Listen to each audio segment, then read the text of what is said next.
Hello दोस्तों, आज हम लोग पढ़ने जा रहे हैं class 12th poem number first का एमसीक्यू क्वेश्चंस। पोयम का नाम है माई मदर एट 66, लिखा गया है कमला दास के द्वारा। पहले हम लोग थोड़ा सा कमला दास के बारे में जानते हैं। कमला दास, जिनका जन्म 21 मार्च 1934 को केरला में हुआ था। यह एक इंडियन राइटर है। इसका कमला दास और इसको एक और नाम से जानते हैं, कमला सुरैया, जो एक इस्लाम कबूल करने के बाद इनका नाम क्या हो गया था, कमला सुरैया हो गया। इसने अपने राइटिंग करियर में एक पेन नेम यूज की है जिसको कहते हैं माधवी कुट्टी, और माधवी कुट्टी के नाम से यह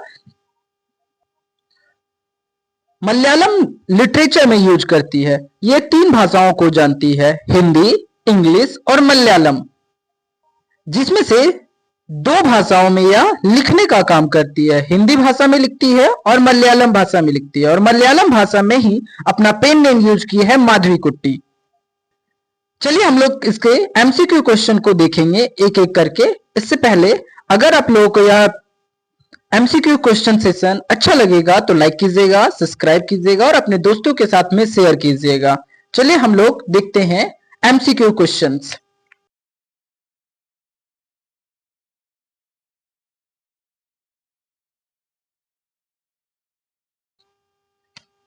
question number first, what was Kamala Das birth name?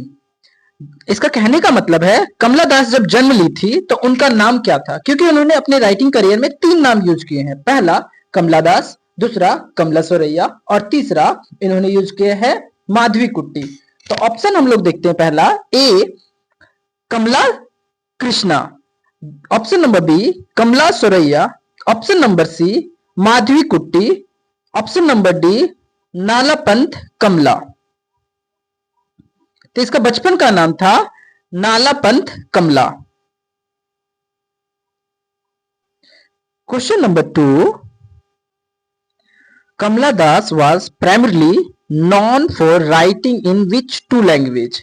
Question कहने का मतलब है कि कमला दास जो राइटिंग करती है वो दो कौन कौन सी भाषाओं में करती है? ऑप्शन नंबर ए है हिंदी और इंग्लिश। क्या हिंदी और इंग्लिश भाषा में करती है वो? ऑप्शन नंबर बी मलयालम और तमिल, मलयालम और तमिल में करती है। Option number C Malayalam and English, क्या मलयालम और इंग्लिश में लिखने का काम करती है। Option number D Bengali and English. तो राइट आंसर है option number C Malayalam and English, क्योंकि इंग्लिश ये कोलकाता से सीखी थी। कोलकाता के प्राइमरी स्कूल जो ग्रामर इंग्लिश स्कूल था उससे पढ़ के सीखी है, और मलयालम जो भाषा है वो केरला में रहती थी, क्योंकि केरला से ही बिलोंग्स करती है तो वहां से सीखी, क्योंकि केरला की भाषा मलयालम है। इसलिए right answer option number C.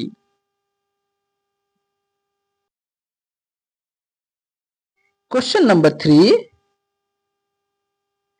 In which year was Kamala Das born? Kamala Das का जन्म कौन से साल में हुआ था? Option number A 1924, option number B 1934, option number C 1944, option number D 1954। तो हम लोग जानते हैं कि कमला दास का जन्म 31 मार्च 1934 को केरला में हुआ था, इसलिए right answer option number B 1934। Question number 4, which of the following is Kamala Das autobiography? बोलता है इनमें से कमला दास की ऑटोबायोग्राफी कौन सा है? Option number A my truth, option number B my story, option number C a life less ordinary, option number D unveiling the truth. तो right answer है option number B my story. My story में कमला दास अपने story को बताने का काम है, अपने बायोग्राफी को बताने का काम करे, इसलिए क्या है ये ऑटोबायोग्राफी है। और ये अपनी लाइफ के हर एक पहलू को बहुत ही बोल्ड थीम के द्वारा दिखाने का काम करी थी, और इसलिए ये जानी जाती है। सारे जितने भी ये वर्क लिखती थी उसमें से ये अपने लाइफ को अटैच करके लिखने का काम करती है, लेकिन पूरी तरह से जो अपनी लाइफ की ऑटोबायोग्राफी बनाई है वो माई स्टोरी है। इसलिए right answer option number B. Question number 5, Kamala Das write under the pen name blanks in Malayalam. बोलते हैं मलयालम भाषा में जो कमला दास लिखती थी वो कौन से पेन नेम का यूज की थी? Option number A Kamala Suraiya, option number B Nalapat Madhavi, option number C Madhavi Kutty, option number D Anamika. तो हम लोग जानते हैं कि मलयालम भाषा में जब वो लिखती थी तो उसने अपना एक पेन नेम यूज की थी जिसका नाम था माधवी कुट्टी। तो right answer option number C. Question number 6, Kamala Das converted to which religions in 1999। कहने का मतलब है कि कमला दास ने कौन से धर्म को अपना लिए थे 1999 में। ऑप्शन नंबर ए है क्रिश्चियनिटी, क्या वो क्रिश्चियन धर्म को अपनाई थी। ऑप्शन नंबर बी बुद्धिज्म, क्या वो बौद्ध धर्म को अपनाई थी। ऑप्शन नंबर सी इस्लाम, कि वह मुस्लिम धर्म को अपनाई थी। ऑप्शन नंबर डी जैनिज्म, क्या वो जैन धर्म को अपनाई थी। राइट आंसर है ऑप्शन नंबर सी, वो 1999 में इस्लाम धर्म को अपनाई थी और इस्लाम धर्म के अपनाने के बाद वो अपना नाम चेंज करे कमला दास से कमला सोरैया करा रही थी, इसलिए right answer option number C. Question number 7, what is the main theme of the poem my mother at 66। Question कहता है कि माई मदर एट 66 पोएम का मेन थीम क्या है। ऑप्शन नंबर ए लव और रोमांस, क्या इसमें से लव और रोमांस की बात की गई है। Option number B childhood memory, क्या ये बचपन की यादों के बारे में पूरी तरह से है, पूरी तरह से बचपन की याद को डिपेंडेड है।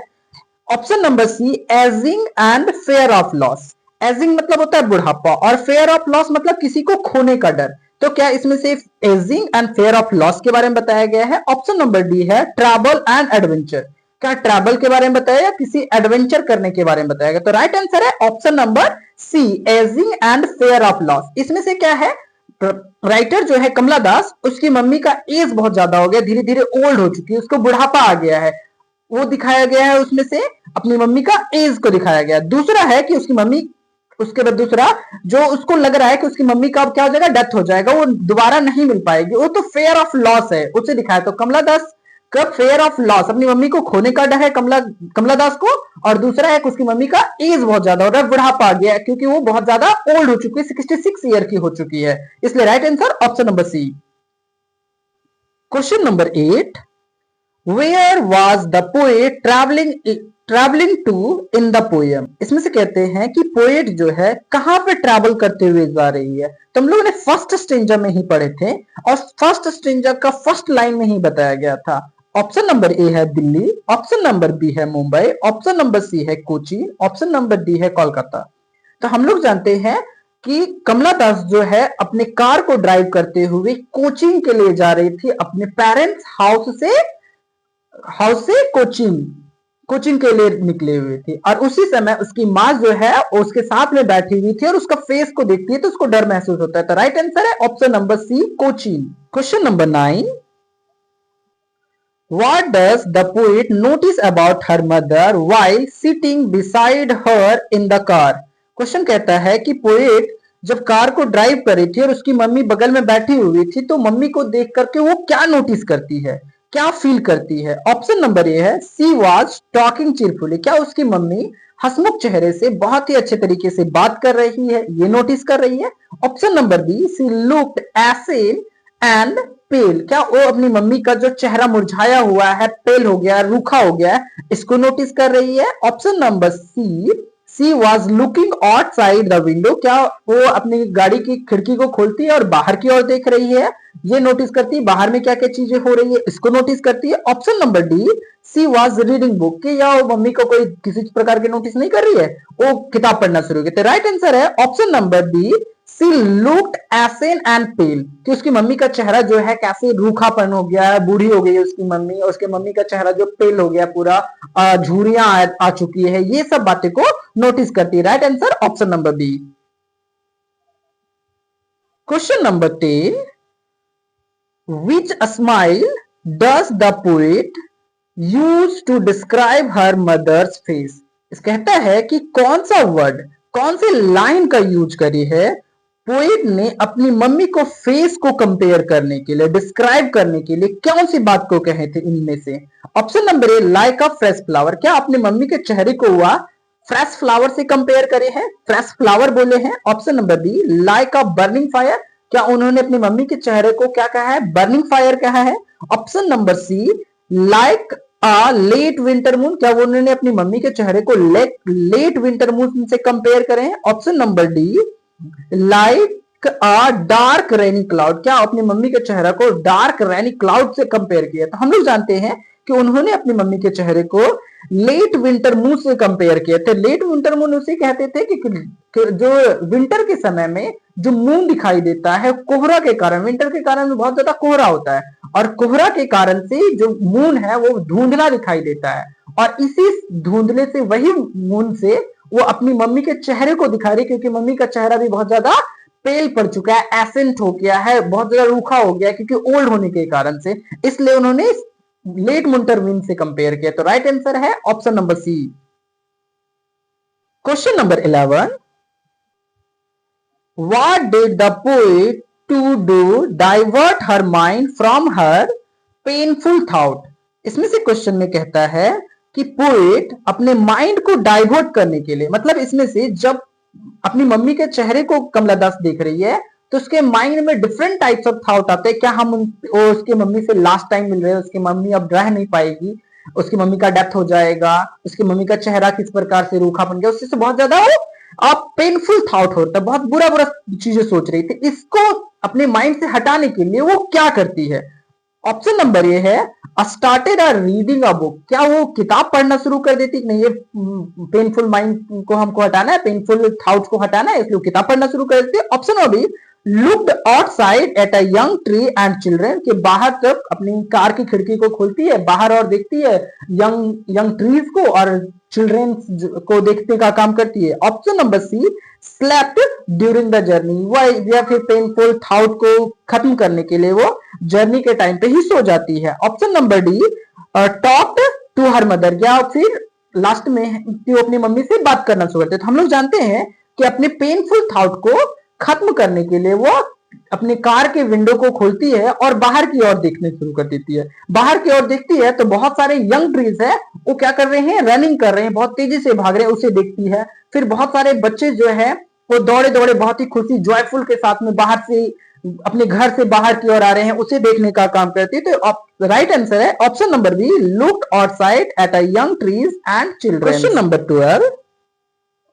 What do the young trees sprinting symbolised in the poem, मतलब कहता है कि यंग ट्री जो बाहर की ओर दिखाई दे रहे थे, वो जो यंग ट्री स्प्रिंटिंग है वो किस चीज को सिंबलाइज करने का काम करते हैं? Option number A, the fast moving car, option number B, the energy और liveness of youth, option number C, the poet's fear of ageing, कि पोएट का जो फेयर है, जो उसकी मम्मी का एज हो रहा है, बुढ़ापा आते जा रहा है, बहुत ज्यादा ओल्ड होगी, उस फेयर को दिखाने का काम कर रहा है। Option number D, the mother's deteriorating health, जो मम्मी का उसका हेल्थ जो है धीरे धीरे बुढ़ापा आ गया, वीक हो गई है, एनर्जी लॉस के, इसे दिखाने का काम करता है।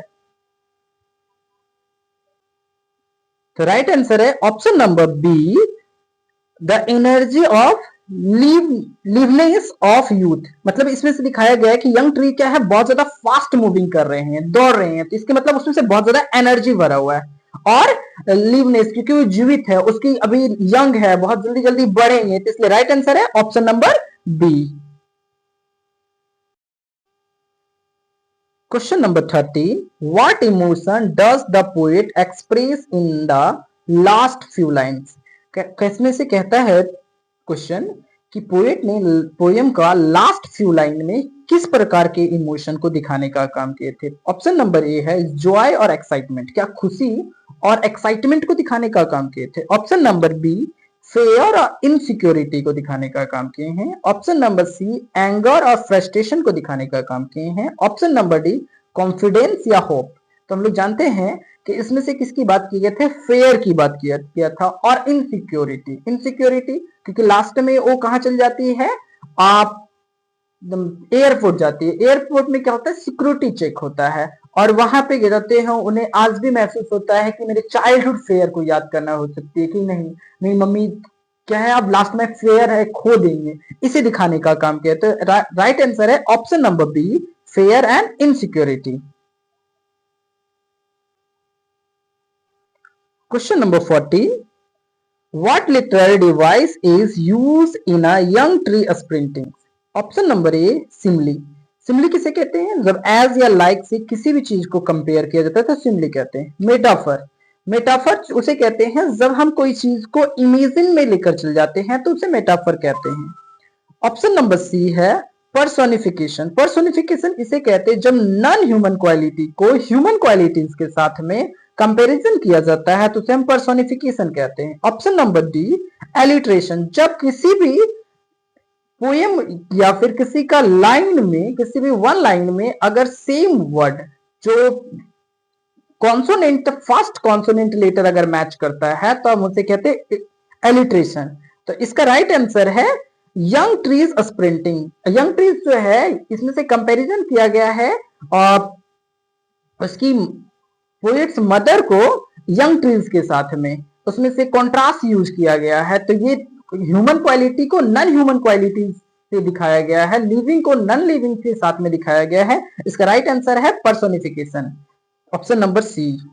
Question number 15, what is the poet trying to hide from her mother? Option number A her happiness, क्या अपनी खुशी को हाइड कर रही है? Option number B her fear of losing her mother, क्या वो हाइड कर रही है कि अपनी मम्मी को खो देगी, उसका जो डर है अंदर वो हाइड करने की कोशिश कर रही है? ऑप्शन नंबर सी हर फ्रस्ट्रेशन, जो वो बहुत ज्यादा दुखी है, फ्रस्ट्रेट है, उसे छुपाने का काम कर रही है? Option number D her excitement for her trip, जो ट्रिप में घूमने गई है उसका जो एक्साइटमेंट है उसे छिपाने का काम करता है। हम लोग जानते हैं कि वो जो कमला दास है वो अपने फेयर जो है उस अपनी मम्मी को खोने का जो डर है उसे छिपाने की कोशिश कर रही है और वे इसलिए कहती है कमिंग हम मीट यू सून, एंड वो स्माइल करते हुए अपनी मम्मी को स्माइल कर रही है, स्माइल कर रही है। तो राइट आंसर है option number B her fear of losing her mother's.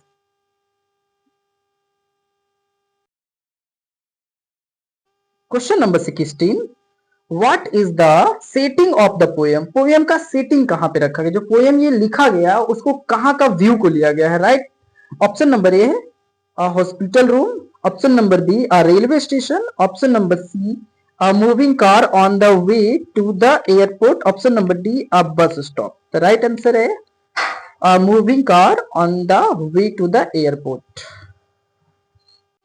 Question number 17, how does the poet feel when she looks at her mother?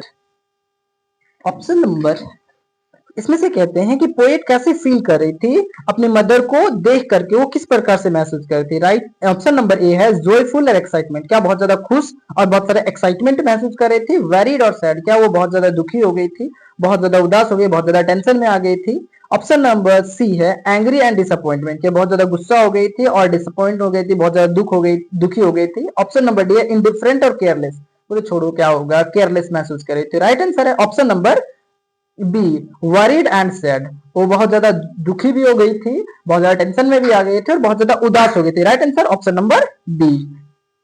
Question number 18, what does the mother's pale face symbolise? जो mummy का जो pale face है, जो पीला चेहरा, जो रूखा हुआ चेहरा है, वो क्या सिंबलाइज करती है? Option number A her happiness, option number B her strength, option number C her old age and approaching death, option number D her anger at the poet. Right answer option number C her old age, जो उसकी mummy के old age को दिखा रहेगा, pale face क्या दिखाने का हमको, old age, and approaching to that, और जो उसका डेथ का टाइम आ चुका है, बहुत ज्यादा ओल्ड हो चुकी है।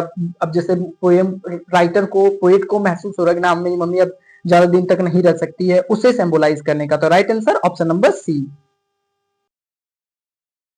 Question number 19, what is the contrast between the mother and outside world in the poem?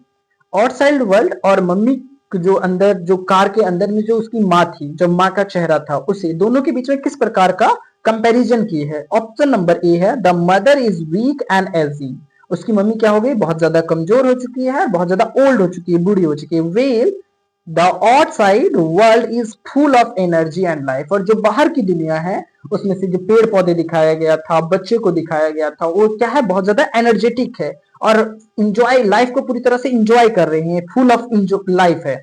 Option number D the mother is happy well outside world is dull, क्या मम्मी का जो चेहरा है बहुत ज्यादा खुश है, ऑप्शन नंबर बी बता रहा है, और आउटसाइड वर्ल्ड है क्या है, बहुत ज्यादा डूल है, अंधेरा तो छा गया है, एकदम कोहरा छाया हुआ है, ऐसा बताया जा रहा है। Option number C, the mother is excited, जो मम्मी क्या है बहुत ज्यादा एक्साइटेड है। While the outside world is boring, जो मम्मी जो है बहुत ज्यादा खुश नजर आ रही है और बाहर के जो है एकदम सुनसान एकदम शांत सा नजर आ रहा है, ऐसे दिखाने का काम कर रहा है। Option number D, the mother is strong, wheel outside world is weak. और यहाँ पे क्या दिखाया है, ऑप्शन नंबर डी क्या कह रहा है कि मम्मी क्या है बहुत ज्यादा स्ट्रॉन्ग है और आउटसाइड वर्ल्ड क्या है बहुत ज्यादा वीक है। तो इसका राइट आंसर है option number A, mother is weak. का मम्मी क्या है वीक दिखाया गया है, एजिंग दिखाया है, बहुत ज्यादा ओल्ड हो चुकी है, वीक हो चुकी है, कमजोर दिखाया है। लेकिन बाहर के जो दिखाया गया यंग ट्रीज क्या है बहुत ज्यादा फास्ट भाग रहे हैं, इसमें से एनर्जेटिक है, बहुत ज्यादा स्ट्रांग है। और क्या है बच्चे को दिखाया गया था जो बहुत ज्यादा खुशी के साथ में उसकी लाइफ अभी पूरा जिंदगी बचा हुआ है और वे बहुत ज्यादा खुश है, उसे दिखाने का काम कर। Right answer option number A. Number 20, what does the poet do when she feels overwhelmed by sadness? Question कहता है कि अगर वे जो है पोएट जो है बहुत ज्यादा अपनी माँ के बारे में सोचने लगे तो बहुत ज्यादा सैड हो गई थी, तो वो क्या करी थी? Option number A, start crying, क्या वो रोने लगी थी पोएट। ऑप्शन नंबर बी है tries to wake up her mother, वो सोची जब उसकी मम्मी क्या कर रही थी, सो रही थी, तब जब मतलब झपकी ले रही थी तब उन्होंने सोचा उसकी मम्मी जो माउथ को ओपन करके जो सो रही थी नैप कर रही थी, तो वो चाही कि नहीं मैं अपनी मम्मी को उठा देता हूँ, ऐसा कोशिश की। Option number C, looked outside the window, क्या वो खिड़की अपने कार की खिड़की को खोली और बाहर की ओर देखना शुरू कर दी। Option number D, stop the car and goes back home, और क्या लास्ट में वो क्या करी अपने कार को रोकी और घर की वापस चल गए। तो जानते हैं हम लोगों ने कि इसमें से और क्या करी थी, अपने जो ये सैडनेस को दूर करने के लिए, इस थाउट को दूर करने के लिए अपने कार को विंडो को खोल करके बाहर की ओर देखना शुरू कर देती है। तो राइट आंसर है option number C, look outside the window.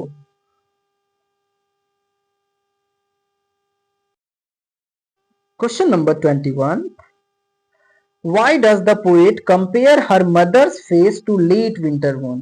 21 number question कहता है कि मम्मी का कंपेयर लेट विंटर मून से पोएट क्यों करी थी। Option number A, to show her mother strength, क्या अपनी मम्मी को जो स्ट्रेंथ है जो ताकत है उसे दिखाने के लिए। Option number A, to show that her mother face look bright and fresh, क्या ये दिखाने के लिए कि उसकी मम्मी का चेहरा कितना ब्राइट है, कितना सुंदर है, कितना फ्रेश है, इसे दिखाने के लिए बात करें। Option number C, to highlight her mother's old age and pale weak appearance, क्या वो दिखा रही थी कि लेट विंटर मीन जैसे धुंधला हो जाता है उसी के जैसा मेरी मम्मी का फेस भी क्या हो जाएगा, पेल हो चुका है, बहुत ज्यादा वीक हो चुका है, बहुत ज्यादा पेरेंट्स जो बहुत ज्यादा वीक नजर आ रहा है, ये ओल्ड एज को दिखाने के लिए यूज किए हैं। Option number D, to describe her mother round face, क्या वो मून से अपनी मम्मी का राउंड फेस को कंपेयर करे। तो हम लोग जानते हैं कि उन्होंने अपनी मम्मी का जो चेहरा है उससे लेट विंटर मीन से इसलिए का वीक कंपेयर करी है क्योंकि उसकी मम्मी का चेहरा भी क्या हो गया, बहुत ज्यादा धुंधला सा नजर आ रहा है, बहुत ज्यादा वीक हो गए हैं। और जो लेट विंटर मून होता है, जो विंटर के टाइम का जो मून होता है वो बहुत ज्यादा कम दिखाई देता है, धुंधला सा दिखाई देता है, इसीलिए कंपेयर किए हैं। तो right answer option number C, to highlight her mother old age and pale weak appearance. Question number 22, what childhood fear does the poet refers to in the poem, इस पोएम में किस प्रकार के चाइल्डहुड फेयर को poet ने दिखाने का काम किया है। Option number A, fair of a dark, क्या जो बच्चे में अंधेरे का डर को दिखाने का काम किया कमला दास ने इसमें। Option number B, fear of losing her mother, क्या इसमें से अपनी मम्मी को खोने का डर को दिखाया गया है। Option number C, fear of travelling alone, क्या अकेले कहीं जाते हैं, कहीं जाने के लिए ट्रैवल करते हैं उसके डर को दिखाया गया है। Option number D, fair of height, क्या कहीं ऊंचाई का डर को दिखाने का काम किया। हम लोग जानते हैं कि इस पोएम में fear of losing her mother को दिखाने का काम है। Right answer option number B. Question number 23, what do the merry children slinks out of their homes present, out of their homes मतलब इसमें से मैरी चिल्ड्रेन जो बच्चे, खुश बच्चे जो हैं, एकदम हंसमुख बच्चे, चीरफुल बच्चे जो हैं, वो इसमें से जो होम से एकदम दौड़े दौड़े खुशी से जॉयफुल आ रहे हैं, वो क्या दिखाने का काम करते, क्या प्रेजेंट करते हैं, ये बता रहे हैं क्वेश्चन बता रहा है। Option number A, the poet childhood memory, क्या ये बच्चे की जो पोएट है कमला दास की बचपन की मेमोरीज को याद दिलाता है। Option number B, youth energy life of moving forward, क्या ये जवानी एनर्जी एनर्जेटिक महसूस करता है, और लाइफ ऑफ मूविंग फॉरवर्ड जो लाइफ जिंदगी जो है आगे की ओर बह रहा है, बढ़ रहा है, यंग होते जा रहे हैं लोग, इसको दिखाने का काम कर रहे हैं। Option number C, the sadness of growing old, जैसे जैसे हम बड़े हो जाते हैं, जैसे वैसे हम उदास हो जाते हैं, इसे दिखाने का काम करे। Option number D, it responsibilities of adulthood, या ये बताने का काम करे जैसे जैसे हम बड़ा होते हैं, एडल्ट होते हैं, हमारे अंदर रिस्पॉन्सिबिलिटी जाते जाते उसे दिखाने का काम करते हैं।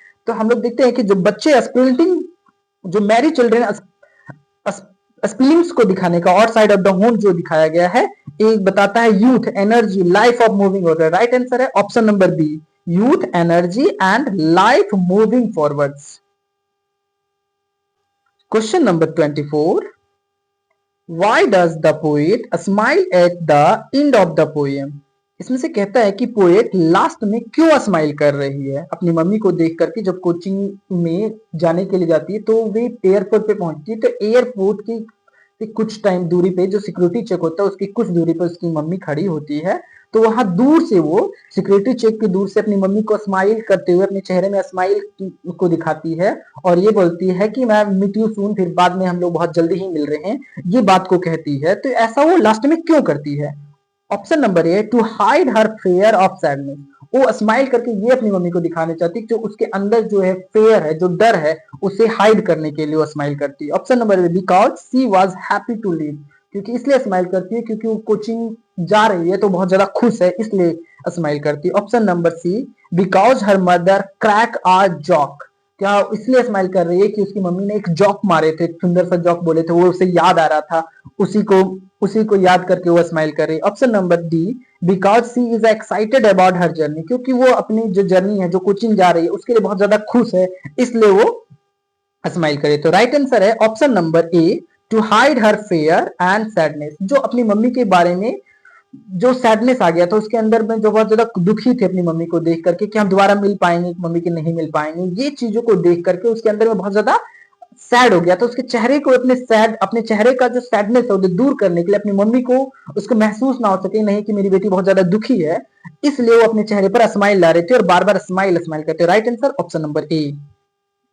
Question number 25th, what poetic device is used in her face essence like that of a corpus, जो एक लाइन है, her face essence like that of a corpus, तो ये जो लाइन है वो कंपेयर कर रहा है। तो इसमें से कंपैरिजन में कौन से पोएटिक डिवाइस का यूज हुआ है? ऑप्शन नंबर ए है मेटाफर, बी है simile, option number C personification, option number D alliteration.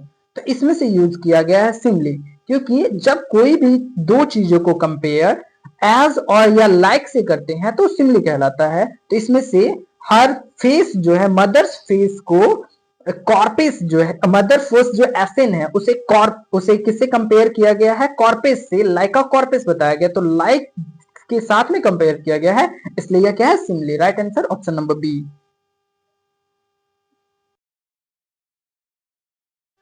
Question number 26, what do young trees sprinting symbolize, जो यंग ट्री है जो स्प्रिंटिंग कर रहे, दौड़े दौड़े एकदम तेजी से भाग रहे हैं, वो क्या सिंबलाइज करते हैं? द पोएट चाइल्डहुड मेमोरीज, क्या पोएट के चाइल्डहुड मेमोरीज को याद करने का काम करते हैं? Option number B, the poet excitement of the journey, क्या जर्नी के प्रति जो पोएट का जो एक्साइटमेंट है, अंदर जो उत्सुकता है, उसे दिखाने का काम कर रहे हैं? Option number C, the fast moving car and the passing a time, जब जो मूविंग जो कार जो है बहुत तेजी से भाग रहा है और टाइम किस अनुसार से पास कर रहा है, उसे दिखाने का काम कर रहे हैं? या option number D, the beauty of nature, क्या नेचर की सुंदरता को दिखाने का काम करते हैं? तो right answer option number D, C, the fast moving car and the passage of time. क्वेश्चन नंबर 27, what is the structure of the poems My Mother at 66? My Mother at 66 का स्ट्रक्चर क्या है? Option number A, it is a multiple stanzas with a rhyming scheme, क्या इसमें से बहुत सारे स्टेंजास हैं और रैमिंग स्कीम है? Option number B, it is a long paragraph written in a free verse, या दूसरा इसमें से एक लॉन्ग पैराग्राफ है, एक ही लाइन में सारे दिए हुए हैं और फ्री वर्स है। Option number C, it consist a rhyming couplet, क्या इसमें से दो दो लाइन के पैराग्राफ्स हैं? Option number A, it is a ballad, क्या एक बैलेड का फॉर्म है? तो राइट आंसर है option number B, it is a long paragraph written by free verse, इसमें से कोई भी राइमिंग स्कीम का यूज नहीं किया गया है और एक लॉन्ग पैराग्राफ है, कोई स्टेंजा में डिवाइड नहीं किया। Number right answer option number B. How does the poet try to mask her emotion, अपने इमोशन को छुपाने के लिए इसमें से पोएट ने क्या कर रही है, बाय लिसनिंग टू म्यूजिक, क्या वो अपने इमोशन को छुपाने के लिए म्यूजिक को सुनना शुरू कर देती है। कमला दास क्या करती है, जब कोचिंग जा रही थी तो उसका जो इमोशन है अपने मम्मी के प्रति देखने के लिए, तो उसकी क्या करती है, वो म्यूजिक सुनना शुरू करती है। Option number B, by talking to her mother, क्या अपनी मम्मी से बात करना शुरू कर देती है। Option number C, smiling and saying see you soon Amma, क्या वो स्माइल करते हुए बताती है कि अम्मा मैं फिर से मिलूंगा। Option number D, by sleeping during this journey, क्या वो जर्नी के दौरान वो सो जाती है। तो right answer option number C, ये स्माइल करती है और अपनी मम्मी को बोलती है सी you soon Amma. Right answer option number C.